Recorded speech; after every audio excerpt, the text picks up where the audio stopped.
आने वाले समय में केजरीवाल को जमानत मिलेगा या नहीं मिलेगा? अगर जमानत नहीं मिलती है तो कैसे, क्या ऐसे में सरकार जो है कहीं ना कहीं गिरने का चांस बनता है? देखिए, सरकार तो नहीं गिरेगी, लेकिन अगर अरविंद केजरीवाल बहुत दिनों तक जेल में रहते हैं तो उनको पार्टी का उनका नुकसान होगा, इसमें कोई डाउट नहीं है, और यही बीजेपी चाहती है। क्या क्या कहेंगे इनके मुद्दे पे? हम ये कहना चाहते हैं, ये केजरीवाल को डिफाइन कर रहे हैं। केजरीवाल को बीजेपी ने तो अरेस्ट नहीं किया है, केजरीवाल को कोर्ट ने, ईडी और सीबीआई ने अरेस्ट किया है, और कोर्ट ने उसे जमानत, एक कोर्ट ने उसे, जो लोअर कोर्ट था उसने उसे जमानत दे दी, और जो हाई कोर्ट था उसने जमानत नहीं दी। उसने देखा भाई ये अरेस्ट बंदे को नहीं देनी चाहिए। अगर वो अक्यूज है, अगर वो निर्दोषी होता तो अरेस्ट ही नहीं हो पाता। अरेस्ट क्यों किया? कुछ ना कुछ तो चीज है, इसलिए अरेस्ट किया। उनकी नैतिक जिम्मेदारी बनती है कि वो उसे रिजाइन करें। रिजाइन क्यों नहीं कर रहे हैं? तो यही है बीजेपी वाले। देखिए, पीएमएल का जो लॉ है वो सीधे करता है कि आप किसी को अरेस्ट कर सकते हैं, और जब तक वो प्रूफ नहीं होता वो उसको आप कस्टडी में रख सकते हैं। वही केस अरविंद केजरीवाल के केस में हुआ है। तो अगर ये कह रहे हैं कि अगर वो दोषी है, अरेस्ट हुआ है, तो दोषी है तो सजा क्यों नहीं हो जाती है उसको? आपके पास प्रूफ होना चाहिए ना। सजा का तो प्रोसेस है। टाइम चाहिए, चार्जशीट फाइल होगी, हर चीज का प्रोसेस होता है, हर चीज का। ऐसे में तो हेमंत सोरेन को भी आरोप लगाए गए थे, वो आरोप सिद्ध नहीं हो पाए। तो मिली है, कौन सा उसे फ्री कर दिया गया कोर्ट से? हेमंत सोरेन को जमानत ही मिली है। हेमंत सोरेन को जमानत ही मिली है, और उसने तो पिटीशन भी दायर नहीं करी थी। वो तो केजरीवाल को देखकर उसने पिटीशन दायर करी है वहाँ कि हाँ जी मुझे जमानत दे दो, नहीं तो उसने तो विथड्रॉल कर ली थी। अच्छा, हाँ जी। लेकिन केजरीवाल तो आरोप लगा रहे हैं, उनके नेता लोग आरोप लगा रही है, केंद्र सरकार का हस्तक्षेप है इसमें। केंद्र सरकार किस तरीके से हस्तक्षेप कर सकती है बताइए? सुप्रीम कोर्ट में भरोसा है क्या? नहीं है।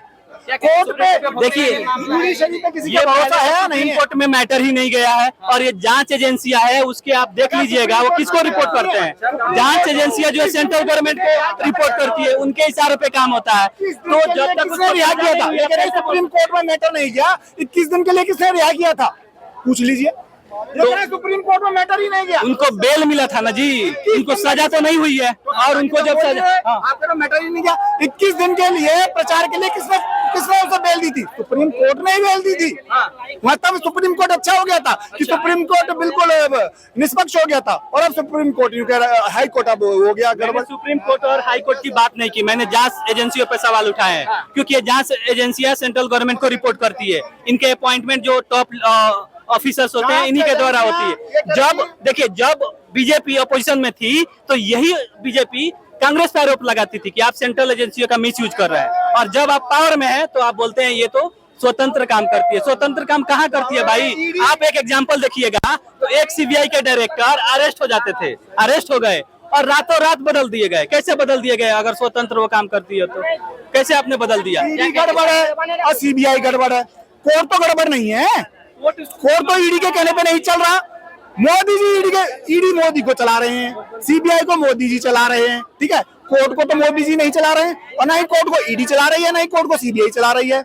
उन्होंने अपना पक्ष रखा, केजरीवाल के वकीलों ने 25 वकीलों ने अपना पक्ष रखा, वो नहीं छूट पा रहे केजरीवाल जी, नहीं छूट पा रहे। अब देखिए, यही सीबीआई, यही ईडी जब गुजरात में दंगे हुए थे तो उसमें मुख्यमंत्री आरोपित थे, होम मिनिस्टर आरोपित थे, फेक काउंटर में इनको तड़ीपार करा गया। तो उस समय आपके लिए वो लोग गलत थे, और जब आप पावर में आ गए तो वो सही हो गए। तो हर जगह आप तो डबल स्टैंडर्ड रखते थे ना। जब सीबीआई नरेंद्र मोदी की जांच करती थी तो आप कैसे उस पर सवाल उठाते थे?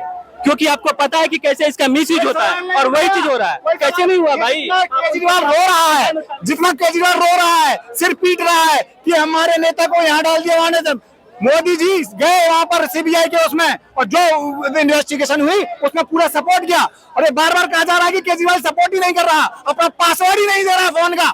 अगर आप बिल्कुल निष्पक्ष तो देखे थे कि देख लो जी मेरी पूरी निष्पक्षता, मेरी जांच चल रही है, मैं फ्री हूँ। प्राइवेसी नाम की भी कोई चीज होती है। अगर मैं अपना पासवर्ड दे दूं, मेरे मोबाइल में बहुत चीजें हो सकती है जो आप उसको पब्लिक में आउट करके, उसको मैनिपुलेट करके आप उसका मिसयूज कर सकते हैं। तो प्राइवेसी,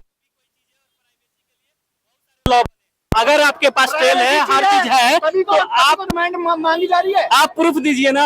मनी ट्रेल का आपको प्रूफ देना है, आप मनी ट्रेल देख लीजिए। कॉपी जो है सेंट्रल प्रोसेसिंग सेंटर में होता है, वहां से आप कॉपी ले लीजिए, आपके पास ऑथराइजेशन है, वहां से निकाल लीजिए कि इन्होंने 100 करोड़ रुपए लिए तो किसको किसको दिए, कहाँ गए पैसे।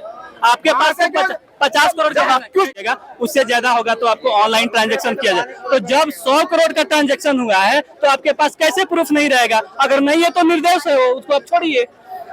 कैसे नहीं रहेगा आप बताइए ना। 100 करोड़ जब आप लिए हुए हैं और आपके पास लॉ है कि 2.5 से ज्यादा आप कैश नहीं ले सकते हैं, तो 100 करोड़ कैसे आया? कहाँ गया पैसा? आप उसका ट्रेल दीजिए। चलिए, ये जनता है, जनता सब कुछ जानती है और इसी तरीके से हमारा प्रयास रहेगा कि आपको जनता की बातों को आप तक पहुंचाते रहे। बाकी ये प्रयास हमारा कैसा लगा, इस वीडियो को फेसबुक पे देख रहे हैं तो पेज को फॉलो करें, यूट्यूब पे देख रहे हैं तो चैनल को सब्सक्राइब करें। मैं संतोष, गुंजता भारत, दिल्ली।